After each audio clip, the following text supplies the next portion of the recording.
नहमदुहु व नसल्ली अला रसूलिहिल करीम। दोस्तों, साथियों, अस्सलामु अलैकुम।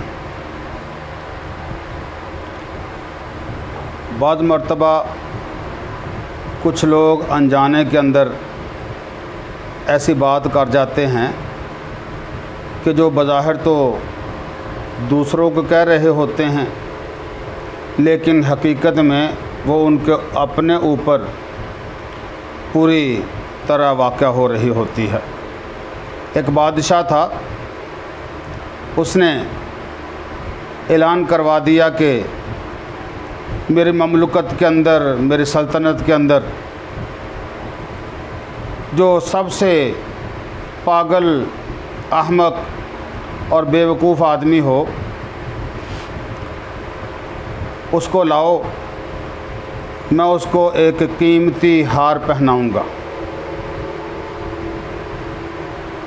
अब हमारे यहाँ जैसे आम मुआशरे के अंदर है कि बीमार नहीं होते लेकिन डॉक्टरी सर्टिफिकेट लेकर बीमार बन जाते हैं।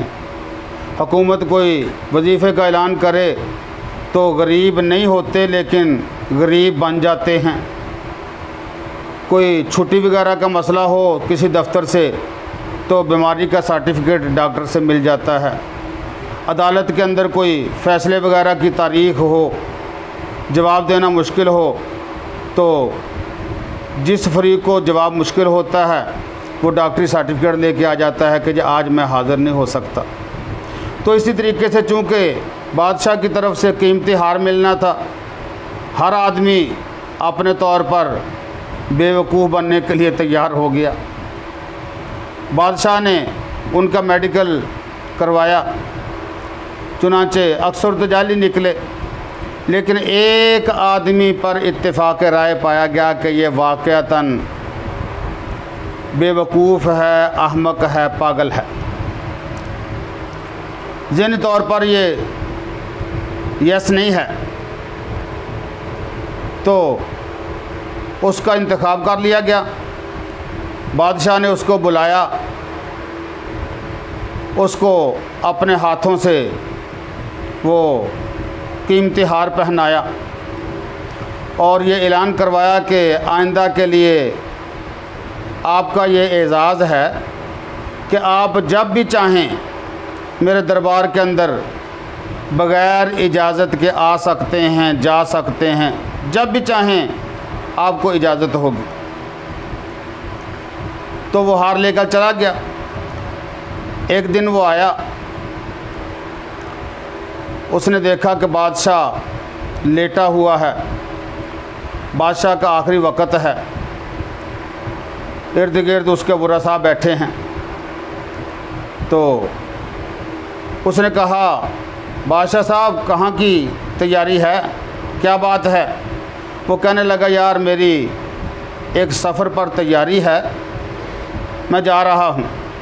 ये बेवकूफ़ कहने लगा कि कहाँ जा रहे हो? कहने लगा, मैं वहाँ जा रहा हूँ जहाँ से कोई वापस नहीं आता। मैं ऐसे सफ़र पर जा रहा हूँ कि जहाँ पर जाने का तो वक़्त है, वापसी का कोई नहीं, वापसी नहीं होती। उसने कहा, जी फिर तो आप जब पक्के पक्के जा रहे हैं तो आपने तो वहाँ पर बहुत इंतज़ाम करवाया होगा। कहने लगा, क्या मतलब? कहता है, जी यहाँ पर आपने चंद दिन रहना है, ज़िंदगी चंद दिन की है। इतने बड़े बड़े महल्लात, इतने खादम, इतनी खादमाएँ और इतने नौकर चाकर, इतने आला किस्म के रंग रोगन शुदा महल्लात, तो ये सारा सिस्टम जो है चंद दिन की ज़िंदगी के लिए इतना आला किस्म का, और जहाँ पर आप पक्के पक्के जा रहे हैं वापसी नहीं, तो फिर वहाँ पर तो आपने बड़े बड़े महल्लात बनवाए होंगे, बाग बगीचे बनवाए होंगे, वहाँ पर आपने यहाँ से भी कई गुना ज़्यादा मुलाजमों की फ़ौज ज़फ़र मौज भेजी होगी, वहाँ पर आपने बड़ा रंग रोगन करवाया होगा, आलीशान महल्लात तामीर करवाए होंगे। तो बादशाह कहने लगा कि नहीं भाई, वहाँ पर मैंने कुछ भी नहीं बनवाया। क्या मतलब? कहने लगा कि बस मैंने कहा ना कि ना कोई प्लाट ख़रीदा, ना कोई महल बनवाया, ना कोई खादमों की फ़ौज ज़फ़र मौज भेजी, बस मैं अकेला ही जा रहा हूँ और वहाँ पर अभी मेरे लिए कुछ भी नहीं है, कोई इंतज़ाम नहीं किया। तो उस बेवकूफ़ ने अपना कीमती हार गले से उतारा और बादशाह के गले के अंदर डालकर कहने लगा कि फिर तो जी इस हार के मेरे से भी ज़्यादा हकदार आप हैं। वो इसलिए कि मैं तो आम लोगों की नज़रों में बेवकूफ़ हूँ, लेकिन आप वाक़तन बेवकूफ़ हैं कि चंद दिन की ज़िंदगी के लिए तो इतना आला किस्म का इंतज़ाम, और जहाँ पर हमेशा हमेशा की ज़िंदगी है वहाँ पर कुछ इंतज़ाम नहीं किया। तो असल इस हार के और इस इनाम के हकदार आप हैं, मैं नहीं। उसने वो हार उसको वापस कर दिया।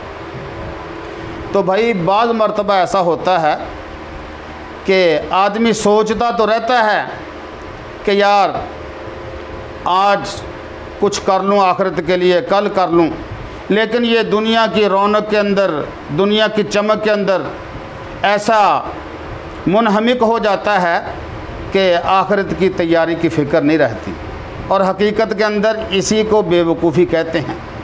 लेकिन कुछ लोग वो होते हैं कि जिनके दिल पर कोई ना कोई बात चोट लगा जाती है, असर कर जाती है, और उनकी काया पलट जाती है, उनका ज़मीर आवाज़ देता है और फ़ौरन तब्दीली के रास्ते पे चल पड़ता है। बड़े बड़े जितने भी लोग आप देखेंगे तारीख़ के अंदर, उनकी हिस्ट्री निकाल कर देखें, उनके ज़िंदगी की दास्तानें पढ़ कर देखें, तो कोई छोटी सी बात किसी की या कोई छोटा सा वाक़या ऐसा मिलेगा कि जिसने उनकी ज़िंदगी का रास्ता तब्दील कर दिया, उनकी लाइन बदल गई। हज़रत इब्राहीम इब्न अदम रहमतुल्लाह अलैह एक बादशाह गुज़रे हैं अपने वक़्त के। रोज़ाना जब दरबार के अंदर आते हैं तो अंदर ज़मीर आवाज़ देता है कि यार तू इन रंग रलियों में, इन अयाशियों के अंदर, दुनिया की चमक दमक के अंदर, ये रक़्स व सरूद की महफ़िलें, ये कब छोड़ेगा? अब तेरी ज़िंदगी ज़वाल की तरफ जा रही है, ख़ात्मे की तरफ जा रही है, कुछ होश कर, अक़ल का नाखून ले, आखिरत की तैयारी कर ले। रोज़ाना सोचता है कि अच्छा यार कुछ ना कुछ फार्मूला बनाते हैं। हम हर मुआशरे के अंदर हमारे सब लोगों का यही हाल है कि जब भी कोई वाक़या वक़ूअ पज़ीर होता है तो हम सोचते हैं कि यार कल से बस हमने ये सब गुनाहों वाली ज़िंदगी, लालच वाली ज़िंदगी, हवस वाली ज़िंदगी ये छोड़ देनी है और बस आखिरत की ज़िंदगी बनानी है, आखिरत की फ़िक्र करनी है, कब्र की तैयारी करनी है। तो इसी तरीके से इब्राहीम अदम भी हर वक्त सोच रहे हैं, लेकिन नतीजा वही है कि सुबह होती है फिर शाम हो जाती है, सुबह होती है, लेकिन ज़िंदगी बदल नहीं रही। आखिरकार एक दिन वो आया कि रात को अपने कमरे के अंदर सो रहे हैं, अचानक नीम गुरूदगी की हालत है। ऐसे महसूस हुआ कि छत के ऊपर जैसे किसी के चलने फिरने की आवाज़ आ रही है, पाँव की आहट सुनाई दे रही है। तो फ़ौरन उठे, कमरे से बाहर सहन के अंदर आए और आकर ऊपर को आवाज़ दी, ओ भाई कौन है रात के वक़्त मेरे कमरे की छत के ऊपर चलने फिरने वाला, और क्या कर रहा है तू? वो भी कोई अजीब आदमी था। वो कहने लगा कि मैं हूँ भाई जिसका घोड़ा गुम हो गया है और अपने घोड़े को तलाश कर रहा हूँ। इब्राहीम इब्न अदम, मैंने कहा ना कि कभी कभी कोई छोटी सी बात होती है जो चोट लगा जाती है दिल पे। इब्राहीम इब्न अदम उसको कहने लगे कि ओ अल्लाह के बंदे, तेरे पास अकल नहीं? क्या कभी घोड़ा भी, गुमशुदा घोड़ा कमरे की छत के ऊपर मिला है? अल्लाह के बंदे, घोड़ा तलाश करना है तो जाओ, जाकर जंगलों की तरफ जाओ, उसको जाकर तलाश करो। कमरे की छतों के ऊपर भी कभी घोड़ा मिला है? तो उसको कुछ बादशाह के हालात से आगाही थी। वो फ़ौरन जवाब देने लगा, कहने लगा कि तू भी बड़ा बना फिरता है अल्लाह को तलाश करने की कोशिश करने के लिए। क्या कभी महल्लात के अंदर भी खुदा मिला है? रंग रलियों के अंदर भी कभी खुदा मिला है? रक्सो सरूद की महफिलों के अंदर भी कभी खुदा मिला है? अल्लाह के बंदे, अगर अल्लाह को तलाश करना है तो जाओ, उन लोगों के पास जाओ जो अल्लाह वाले हैं। दुनिया का उसूल, दस्तूर और तरीक़ाकार ये है कि जो किसी काम के अंदर माहिर होता है, अगर उस काम को सीखना हो, उस रास्ते पे चलना हो, तो उस रास्ते के जो रहबर होते हैं, माहिरीन होते हैं, उनके पास जाया जाता है। अगर तुमने अल्लाह को तलाश करना है तो अल्लाह वालों के पास जाओ, जाकर उनकी जूतियों के अंदर बैठो, उनकी जाकर खिदमत करो, फिर अल्लाह को तलाश कर लो। तो उसने ये बात कही, इनके दिल पे चोट कर गई कि यार बात तो सही है। महल्लात के अंदर बैठकर ऐशो इशरत की ज़िंदगी गुजार कर मैं अल्लाह को कैसे तलाश करूँगा जब तक किसी अल्लाह वाले के कदमों में नहीं जाऊँगा। तो फ़ौरन कहते हैं कि इस्तीफ़ा लिखा और सुबह को लोगों को बता दिया कि भाई मैं तुम्हारी बादशाही, हुक्मरानी और वाली सल्तनत का जो ओहदा था मेरे पास, उसको छोड़कर मैं जा रहा हूँ अल्लाह की तलाश के अंदर। चुनांचे चले गए। तारीख़ में लिखा है कि इब्राहीम इब्ने अदम ने जंगलात का रुख किया, किसी अल्लाह वाले की खानकाह में गए, जाके अल्लाह अल्लाह करने का तरीक़ा सीखा। कई सालों के बाद जब वापस एक मरतबा महल के अंदर आए सैर करने के लिए, हालात मालूम करने के लिए, तो अहले दरबार ने कहा कि जनाब बहुत देर हो गई, आपके बगैर दरबार अधूरा है, यहाँ पर रहने का कोई मज़ा नहीं, कोई लज्जत नहीं ज़िंदगी गुजारने की, आप आ जाएं वापस, रियाया आपको बहुत याद करती है। तो इब्राहीम इब्ने अदम कहने लगे कि भाई मैं वापस नहीं आ सकता, मैंने ज़िंदगी का राज पा लिया है। इब्राहीम इब्ने अदम कहने लगे, ओ लोगों, मैंने तुम्हारे अंदर कई साल की ज़िंदगी गुजारी, मैंने इस महल के अंदर छोटा सा था जब आया, मैं इतना बड़ा हो गया कि बुढ़ापे की दहलीज पे मैंने कदम रख दिया, लेकिन एक दिन भी खुदा की दे कसम मुझे वो सुकून, वो आराम, वो तमानियत कभी नहीं मिली जो कि एक मर्तबा मैं जंगल के अंदर, खानकाह के अंदर, अल्लाह वाले के कदमों के अंदर बैठ कर जब मैं अल्लाह का नाम लेकर किबला रुख होकर सजदा करता हूँ, जब जो वहाँ पर सुकून और तमानियत मुझे मिलती है, खुदा की कसम तेरे दरबार के अंदर कभी एक दिन भी मुझे वो इत्मीनान और सुकून न मिला। मैं कैसे यहाँ पर रह जाऊँ? तेरे महल में हल्ला गुल्ला होगा, तेरे महल में हर वक्त हल्ला गुल्ला होगा, और उस महफल में अल्लाह अल्लाह होगा। अजीब बात है। मैंने कहा कि बाद मर्तबा एक बात ही असर कर जाती है। मुझे बात याद आ गई। मेरे एक अजीज़ हैं, रिश्ते के अंदर मेरे मामू लगते हैं। वो एक मर्तबा बात सुना रहे थे, कहने लगे कि मेरे पास कुछ अल्लाह वाले आए, तबलीगी जमात वाले, तो नमाज का कहने के लिए आए, दावत देने के लिए। तो एक आदमी, मैं काफ़ी देर तक उसकी शक्ल की तरफ, उसके चेहरे की तरफ देखता रहा कि ऐसे महसूस होता है जैसे मैंने इसको कभी किसी जगह पर देखा है पहले। तो जब जहन पे ज़ोर दिया तो मैंने उससे पूछ लिया कि यार मैंने आपको कहीं देखा है। वो कहने लगे कि हाँ, मैं फ़लाँ देहात का आपके करीब ही रहने वाला हूँ, फ़लाँ मेरा नाम है। तो कहने लगे कि मैं बड़ा हैरान हुआ उसकी चेहरे की तरफ देखकर, उसके अमाल की तरफ देखकर, उसकी गुफ्तगू देखकर कि कहाँ ये आदमी दावत देने वाला दाई और कहाँ वो माजी का इंसान, मैंने उसके अंदर फ़ौरन जब जहन दौड़ाया उसकी ज़िंदगी की तरफ, तो कहते हैं कि दुनिया की कोई बुराई ऐसी न थी जो उसके अंदर उस वक़्त मौजूद ना थी पहले। तो मैंने कहा कि यार तू तो किसी और तरह की ज़िंदगी गुजारने वाला था, किसी और राह का मुसाफिर था, फिर ये तब्दीली तेरे अंदर कैसे आई? तो कहते हैं, मेरे मामू कहते हैं कि उस आदमी ने अपनी मुझे बक्ता सुनाई। वो कहने लगा कि यार क्या करूं, बस अचानक तब्दीली आ गई मेरे अंदर। मैंने कहा कैसे? कहने लगे कि मैं कबूतरबाजी बड़े शौक़ से करता था।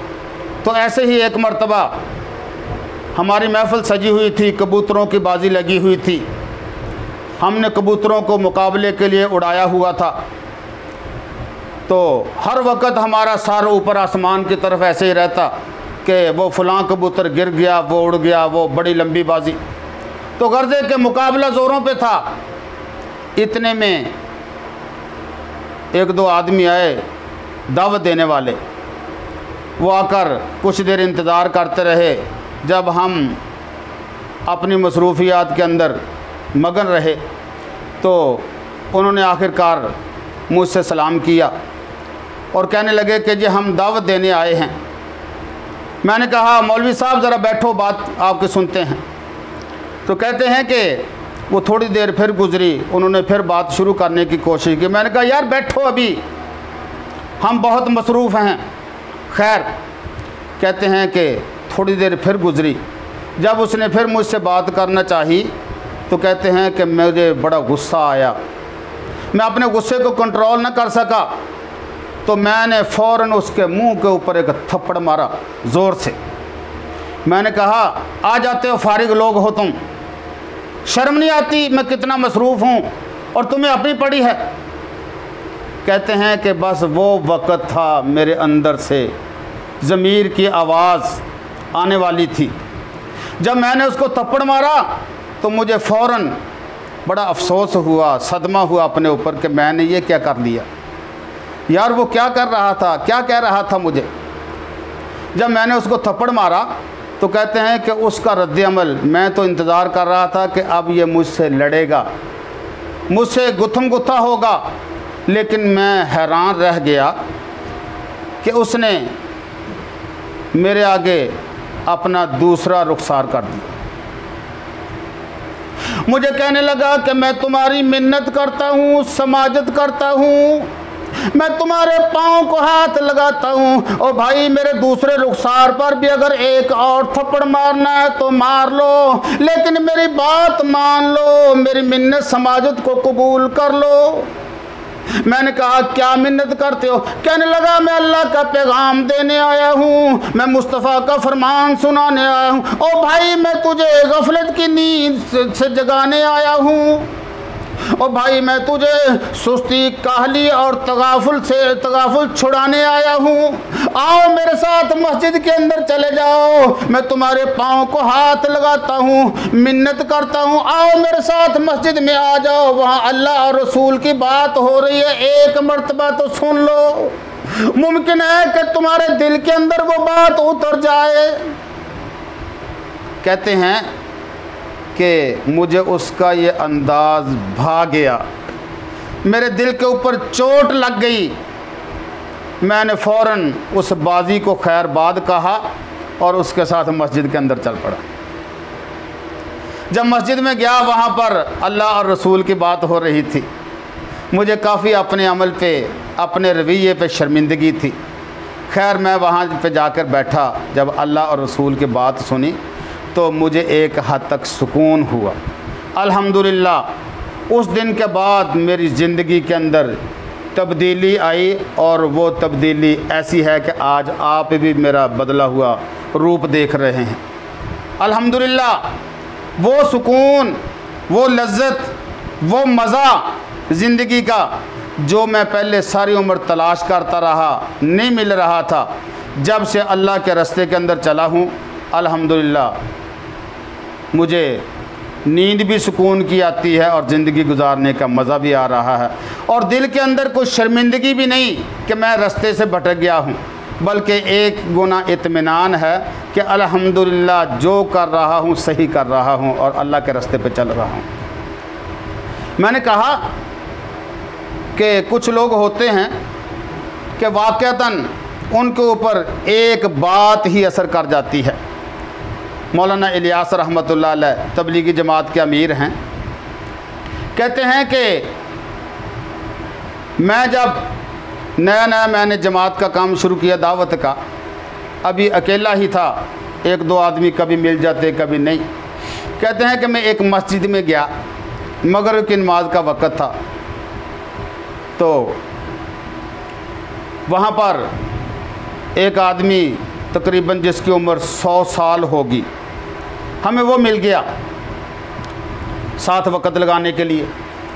तो जमात वालों का एक दस्तूर है ना, तरीक़ाकार है कि जो भी साथी हो ना नया, अमीर साहब उसको कह देते हैं भाई तुम बयान करो आज मगरिब के बाद।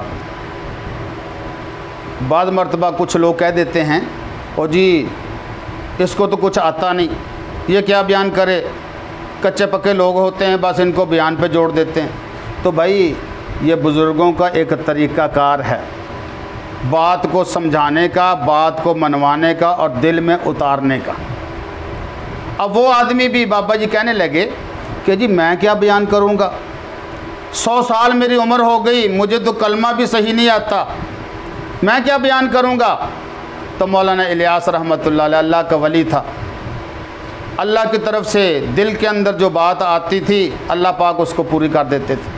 फरमाने लगे कि तुमने बस यही बयान कर देना है, नमाज के बाद जब खड़े हो तो यही कह देना कि भाई मेरी 100 साल उम्र हो गई और मुझे आज तक मेरी हालत ये है कि कलमा भी पढ़ना नहीं आता। अल्लाह पाक की तेरी इसी बात के अंदर बरकत डाल देंगे और दीन का काम चल जाएगा। कहते हैं कि नमाज हुई, ऐलान हुआ कि बाबा जी बयान करेंगे। बाबा जी बयान करने लगे, खड़े हो गए। जब खड़े हुए तो लोगों की तरफ देखकर कहने लगे भाई मैंने क्या बयान करना है, मेरी तो हालत ये है कि 100 साल उम्र हो गई और आज तक मुझे कलमा भी नहीं आता, मैं कैसा मुसलमान हूँ। कहते हैं कि ये कहकर वो रोने लग गए, ज़ारो कतार रोए, दाढ़े मार कर रोए। उनके इसी रोने का सारी महफिल के ऊपर इतना असर हुआ कि वो सारे लोग इस कलमे को सीखने के लिए जमात के साथ चल पड़े। तो चोट कर गई उनकी बात, उनके अपने दिल पर भी और सामीन के दिलों पर भी। तो मैं अर्ज़ कर रहा था कि ऐसे ही बात चोट कर जाती है और दिल को लगती है और उसका असर होता है। अताउल्लाह शाह बुखारी रहमतुल्लाह अलैह बहुत बड़े बुज़ुर्ग गुज़रे हैं, अल्लाह वाले हैं, सैयदज़ादे हैं, अजीब अंदाज़ है तरबियत का। कहते हैं कि मुल्तान के इलाके में एक मर्तबा आए तो कई दोस्त होते हैं ना इन बुज़ुर्गों के, चाहने वाले, अक़ीदतमंद, मोहब्बत रखने वाले, तो वो कह देते हैं हज़रत जब कभी इधर से गुज़रें तो मेरे घर ज़रूर तशरीफ़ लाएं। तो वह एक जागीरदार था, डेरे वाला, तो उसने कहा हुआ था हज़रत वहाँ से गुज़रे तो हज़रत ने कहा कि चलो इससे मुलाकात हो जाए। उसकी हवेली के अंदर चले गए। मैं मुलाकात के लिए आया हूँ। उसने अपने घर वालों को सुना रखा था कि वो मेरे पीर हैं, मेरे बुज़ुर्ग हैं, अगर कभी तशरीफ़ लाएं तो मेरे लिए ये सआदतमंदी होगी। घर वालों ने नाम तो सुना था। जब इन्होंने कहा मैं अताउल्लाह हूँ तो उन्होंने कहा आओ जी। मुलाजिमीन ने बिठाया, इकराम किया, तो कहने लगे जी खाना पकवाते हैं। शाह जी ने कहा कि खाना पकवाना नहीं, जो पका हुआ है वो ले आओ बस। ये जो हजरात होते हैं ना, ये तकल्लुफ़ात के आदी नहीं होते, खुलूस के आदी होते हैं। मिकदार को नहीं देखते, मेयार को देखते हैं कि इसके अंदर लिल्लाहियत कितनी है, खुलूस कितना है, प्यार कितना है, मोहब्बत कितनी है। फरमाया कि जो भी पका हुआ है बस वो ले आओ। वो जागीरदार तो घर के अंदर मौजूद नहीं था, बस मुलाजमीन थे। तो उन्होंने कहा जी आज तो आलू पके हैं, वो सादा सा खाना है, बस वो क्या आपके सामने पेश करें। आपकी कहाँ शख्सियत, कहाँ आपकी हस्ती, और कहाँ ये सादा सा खाना, कुछ अच्छा पकवा लेते हैं, मुर्ग वगैरह। फरमाया नहीं यही ले आओ। आलू से बात याद आ गई, ये जो आलू है ना ये भी बड़ी बरकत वाली चीज़ है। अगर इसके तकाज़े पूरे किए जाएं, बिस्मिल्लाह पढ़कर खाया जाए, प्यार मोहब्बत इन चीज़ों को मद्देनज़र रखा जाए तो इसके अंदर भी बड़ी बरकत होती है। हमारे एक अज़ीज़ थे मियाँ चन्नू के अंदर, वो तकरीबन 5-6 भाई हैं माशाल्लाह। तो एक शादी थी, तो मेरे वालिद साहब चूँकि उनके ऊपर असर रखते हैं, बड़े भाई का दर्जा देते हैं मेरे वालिद को, तो मोहतरम वालिद साहब ने अपना किरदार निभाने के लिए, होता है ना जैसे बरादरियों के अंदर कि जो बड़े होते हैं वो अपना किरदार अदा करते हैं, उनको इकट्ठे कर देते हैं, आपस के अंदर उनको सुलह करवा देते हैं। तो वालिद मोहतरम गए, एक की दूसरे से, दूसरे की तीसरे से सुलह करवाई। तो उस भाई का नाम था मोहम्मद अरशद। अब तो वो फौत हो गए, अल्लाह उनको जन्नत नसीब फरमाए, उनके आखिरत की मंजिलें आसान फरमाए। तो जब बाकियों की सुलह करवा ली तो मोहतरम वालिद साहब उसके पास गए और उसको जाकर कहने लगे कि अरशद भाई बताओ तुम्हारी भी किसी से नाराज़गी है या नहीं? बाकियों की तो मैंने सुलह करवा दी है, अगर तुम्हारी भी किसी से कोई नाराज़गी वगैरह हो तो मुझे बताओ, मैं तुम्हारी भी सुलह करवा दूँ। तो वो अरशद भाई कहने लगे कि भाईजान आपने आलू नाम की सब्ज़ी का नाम सुना है? फरमाया हाँ। कहने लगे कि वो बाकी जितनी सब्ज़ियां हैं ना वो एक दूसरी के साथ मिक्स नहीं होती, जबकि आलू हर सब्ज़ी के अंदर चला जाता है। मटर के अंदर भी आलू, गोभी के अंदर भी आलू, गाजर के साथ भी आलू, गोश्त के साथ भी आलू। गर्जे के हर सब्ज़ी की ये जीनत है और हर सब्ज़ी का हिस्सा है। फरमाया हाँ भाई। तो कहने लगा जी मैं तो आलू हूँ, हर हंडिया के अंदर जाने के लिए तैयार हूँ और चला जाता हूँ, मेरा किसी से कोई मसला नहीं है, मेरी हर किसी से सुलह है, हर कोई मेरे पास भी आ जाता है और मैं भी उनके पास चला जाता हूँ, मेरा किसी से गिला शिकवा नहीं, मेरी फ़िक्र ना करें। तो मैं बात कर रहा था अताउल्लाह शाह बुखारी रहमतुल्लाह अलैह की। फरमाया भाई आलू पके हैं तो आलू ले आओ।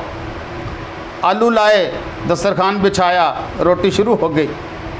तो देखा कि वहाँ पर हवेली के अंदर एक चूड़ा फिर रहा है।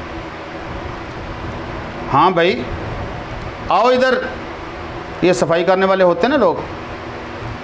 तो उसने आकर वो पाँव के पास बैठ गया। फरमाया नहीं भाई ऐसे करो, हाथ धो कर आओ अच्छी तरीके से। हाथ धोए उसने और फरमाया कि आओ मेरे साथ खाना खाओ।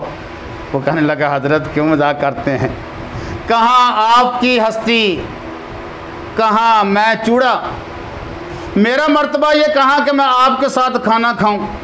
मेरा तो मकाम यह है कि आपके कदमों से भी थोड़ा सा दूर होकर बैठूं, आपको मेरे से कहीं बदबू ना आ जाए, आपकी तबीयत और मिजाज ख़राब ना हो जाए।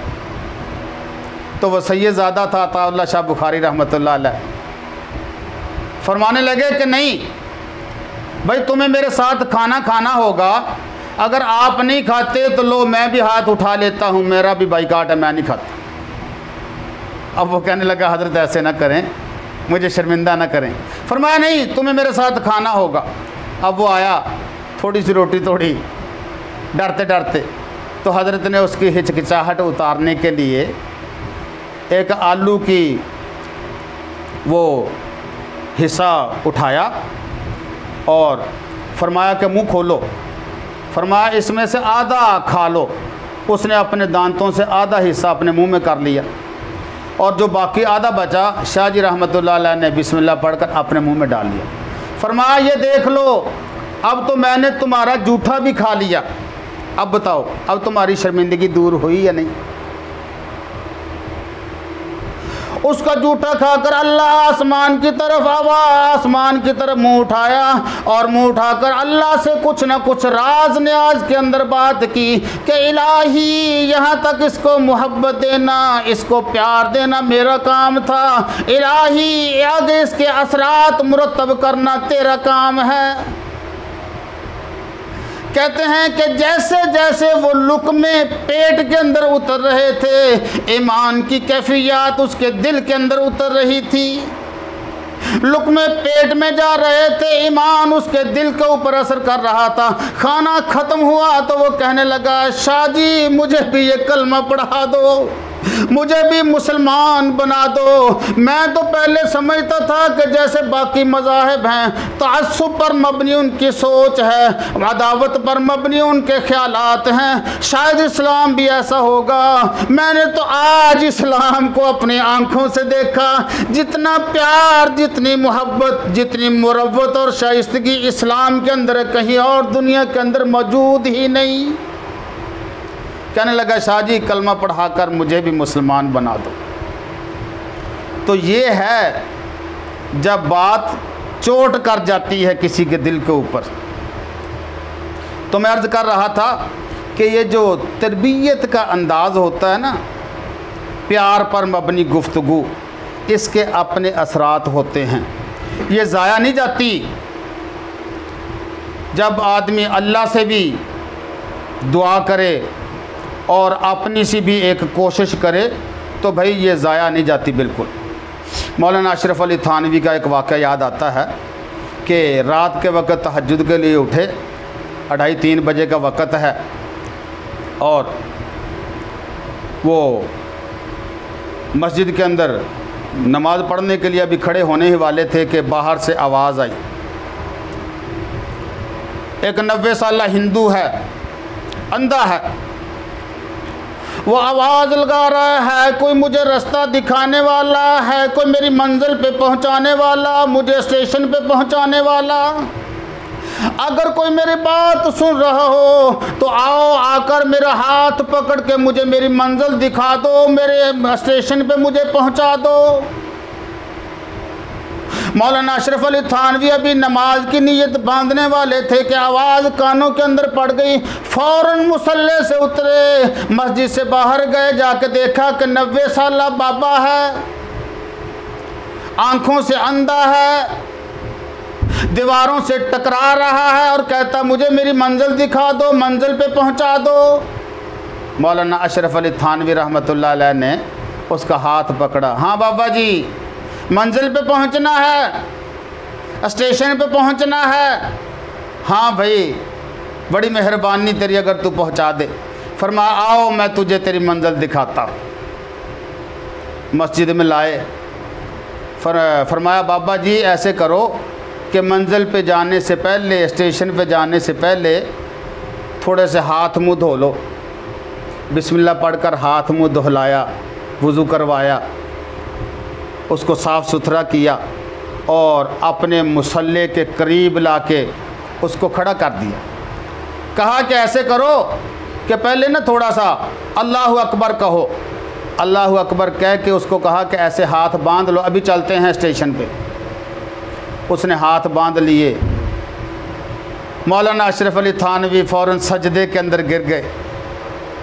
अल्लाह के हुजूर सर बसुजूद होके अर्ज़ करने लगे, इलाही इसको यहाँ तक लाना मेरा काम था, इलाही इसको दुनिया की गुमराहियों से पकड़कर तेरे दर के ऊपर ला के खड़ा करना मेरा काम था, इलाही इसको कबूल करना तेरा काम है, इलाही इसको रास्ते पे चलाना मेरा काम था, इसको मंजिले मकसूद तक पहुंचाना तेरा काम है। इलाही एक वो मंजिल है जिसको ये मंजिल समझता है, एक स्टेशन वो है जिसको ये स्टेशन समझता है, एक गाड़ी वो है जिसके ऊपर ये बैठना चाहता है। इलाही मैं तुझसे अपील करता हूँ, तेरे हाथ दुआ करता हूँ कि इसको जन्नत वाली गाड़ी अता फरमा दे, इसको जन्नत वाले स्टेशन पे पहुँचा दे, इलाही इसके लिए ईमान को इसकी मंजिल बना दे। कहते हैं कि जब मौलाना अशरफ अली थानवी रहमतुल्लाह अलैह ने सजदे से सर उठाया, सलाम फेरा, तो वो कह रहा था, हज़रत मुझे कलमा पढ़ा कर मुसलमान कर दो, मुझे मेरी मंजिल भी मिल गई, मेरा स्टेशन भी मिल गया। ये होती है जब बात चोट करती है और अल्लाह के यहाँ कबूलियत इख्तियार कर जाती है। तो मैं अर्ज़ कर रहा था कि बाज़ मर्तबा ऐसा होता है कि हमारा बात करने का जो अंदाज़ होता है ना, वो हिकमत पर मबनी नहीं होता। ये जो अल्लाह वाले लोग होते हैं ना, ये हर वक्त हकीमाना ज़हन रखते हैं, हकीमाना अंदाज़ इख्तियार करते हैं, हर वक्त एक सोच और फ़िक्र के तहत काम करते हैं।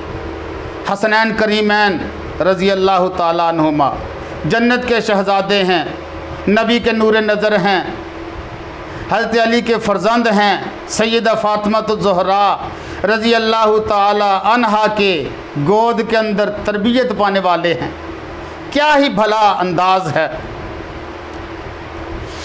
एक सहाबी आए मस्जिद में, उन्होंने क्या किया कि जल्दी जल्दी वुज़ू किया, जैसे हमारे यहाँ होता है, कुछ खुश्क और कुछ तर हो गया मुँह,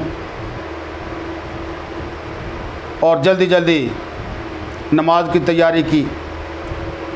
तो हसनैन करीमैन देख रहे हैं। ये बाज़ मर्तबा अपनी पोजीशन पर मौकूफ़ होती है बात। अगर आपकी पोजीशन ऊंची है तो आप नीचे वाले को हुक्म भी दे सकते हैं, अगर उसके दिल के अंदर अकीदत है, प्यार है, मोहब्बत है, तो फिर अंदाज़ और है। अगर आप ज़िंदगी के अंदर, उम्र के अंदर उससे छोटे हैं, तो फिर एक हद तक इकराम, अदब, इन तकाज़ों को भी मलहूज़ ख़ातर रखना पड़ता है।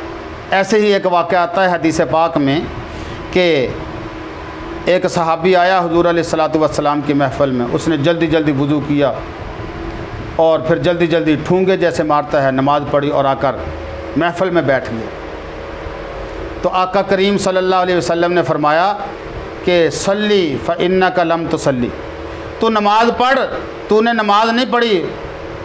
सहाबी था, हमारे जैसा होता, कहता है अभी तो पढ़ के आया हूँ, लेकिन उसने ऐसा नहीं किया। उसने कहा कि मेरे अंदर कोई गलती होगी, कोई ख़ता हो गई, जो ऐसे नहीं हुआ तो कुछ वजह होगी। उसने दोबारा फिर उसी तरीके से नमाज़ पढ़ी। आपने फिर फरमाया सल्ली फ़इन्नका लम तुसल्ली, नमाज़ पढ़, तूने नमाज नहीं पढ़ी। उसने फिर दोबारा पढ़ी।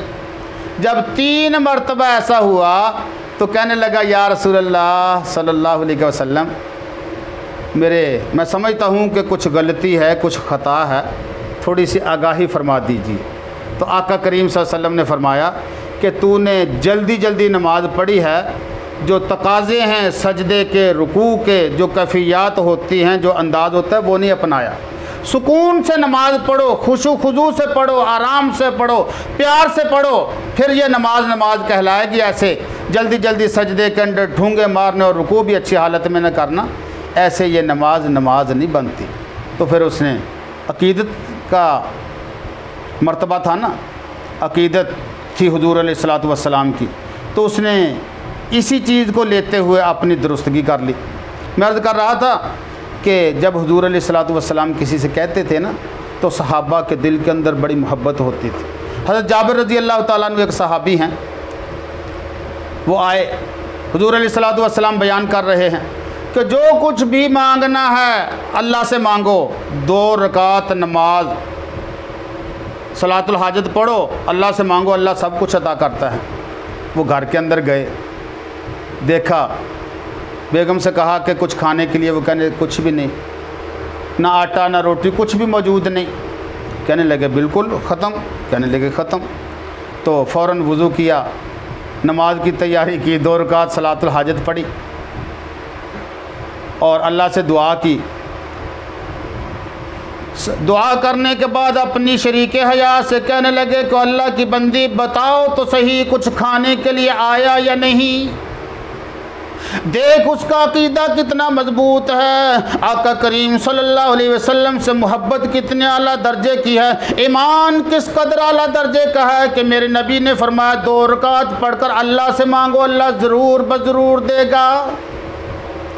कहने लगे कुछ आया या नहीं? बेगम कहने लगी अभी तो कुछ नहीं आया। दोबारा फिर वुज़ू किया, फिर नमाज पढ़ी। समझ गए कि मेरे मांगने के अंदर कुछ कमी होगी, मेरी नमाज के अंदर कुछ कमी होगी, मुमकिन है मेरे वुज़ू के अंदर कुछ कमी रह गई हो। तो तीनों चीज़ें दोबारा से फिर दोहराई और जाकर फिर अल्लाह से दुआ मांगी, इलाही खाने के लिए कुछ नहीं, कुछ ना कुछ तो अता फरमा दे रिज़्क़ हलाल में से। दोबारा फिर बीवी से कहा कि कुछ आया या नहीं? वो कहने लगे अभी तो नहीं आया। तीसरी मरतबा फिर वही सोच लेकर दोबारा से वुज़ू किया, फिर नमाज पढ़ी और फिर जाकर अल्लाह से दुआ मांगी, इलाही मैं तुझसे दुआ करता हूँ, तेरे सामने अपील लेके आया हूँ, इलाही तेरे सामने मांगने के लिए आया हूँ, इलाही रिज़्क़ हलाल अता फरमा। कहते हैं कि तीसरी मरतबा जब बीवी से पूछा कुछ आया या नहीं, वो कहने लगी कि हाँ आ गया। कैसे आया?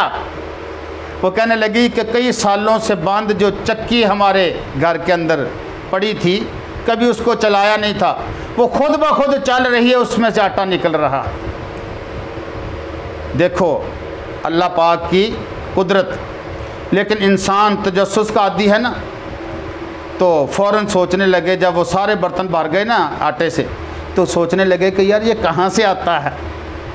कहते हैं कि वो चक्की का पार्ट उठाया, अंदर तो कुछ भी नहीं था, अल्लाह की रहमत से चल रही थी। तो देखा अंदर कुछ भी नहीं, फिर दोबारा उसको चलाने की कोशिश कर रहे हैं, लेकिन वो चल नहीं रही। कहते हैं यार ये क्या बात। आका करीम सल्लल्लाहु अलैहि वसल्लम की महफ़िल में गए और जाकर कहने लगे कि या रसूलल्लाह सल्लल्लाहु अलैहि वसल्लम, मैंने आपकी हिदायत पर अमल किया, खाने को कुछ नहीं था, पहली मरतबा कुछ नहीं, दूसरी मरतबा कुछ नहीं, तीसरी मरतबा अल्लाह की रहमत हो गई, वो चक्की चलने लग पड़ी, कई सालों से जो बंद पड़ी थी। हुज़ूर सल्लल्लाहु अलैहि वसल्लम खुश हुए, फरमाया फिर क्या हुआ? कहने लगा जी जब सारे बर्तन भर गए तो मैंने उस चक्की को उठाकर देखा कि इसके अंदर दाना तो मैंने डाला नहीं, ये कहाँ से आ रहा है आटा? तो वो अंदर तो कुछ भी नहीं था, बस अल्लाह की रहमत से चल रही थी। तो वो चक्की फिर बंद हो गई, मैंने उसको चलाना चाहा लेकिन वो नहीं चली। तो आका करीम सल्लल्लाहु अलैहि वसल्लम मुस्करा दिए, फरमाया जाबिर अगर तू अल्लाह की कुदरत के अंदर झांकने की कोशिश ना करता तो ये चक्की कल क़यामत तक चलती रहती और दुनिया इससे फ़ायदा उठाती रहती। तो बात दूर निकल के मैं अर्ज़ कर रहा था कि हसनैन करीमैन रज़ी अल्लाह ताला अन्हुमा, वो आदमी आया, उसने जल्दी जल्दी वज़ू किया, नमाज पढ़ी नामुकम्मल सी। तो अब सोचने लगे कि यार इसकी तरबियत भी ज़रूरी है, लेकिन है भी हमसे बड़ा।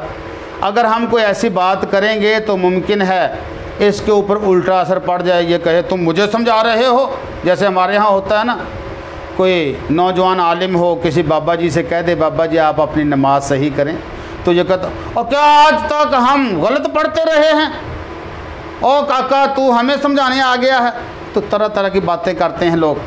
तो हसनैन करीमैन रज़ी अल्लाह ताला अन्हुमा का अंदाज़ तरबियत बड़ा अजीब था, बड़ा प्यारा था।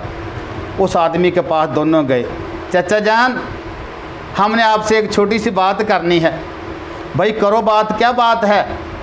वो पहले तो मुतासर हुआ इसी बात से कि मेरे से इतने प्यार से मोहब्बत से बात कर, जन्नत के शहज़ादे हैं और मुझे इतना एहतराम दे रहे हैं। जितना किसी को एहतराम दोगे उतनी ही बात उसके दिल पर ज़्यादा असर करेगी।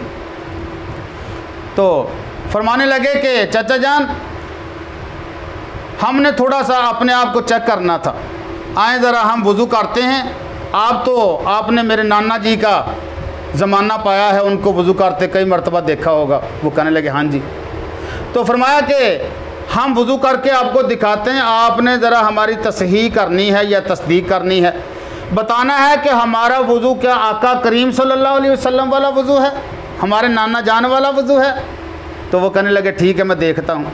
तो बड़े प्यार से पहले बिस्मिल्लाहिर्रहमानिर्रहीम पढ़ी, फिर 3 मरतबा मुकम्मल हाथों को धोया, फिर वज़ू प्यार से देखा कि हमारी कोई जगह मुंह की खुश्क तो नहीं रह गई। चाचा जान ये बाजू मेरे मुकम्मल धोए गए हैं कूनियों तक।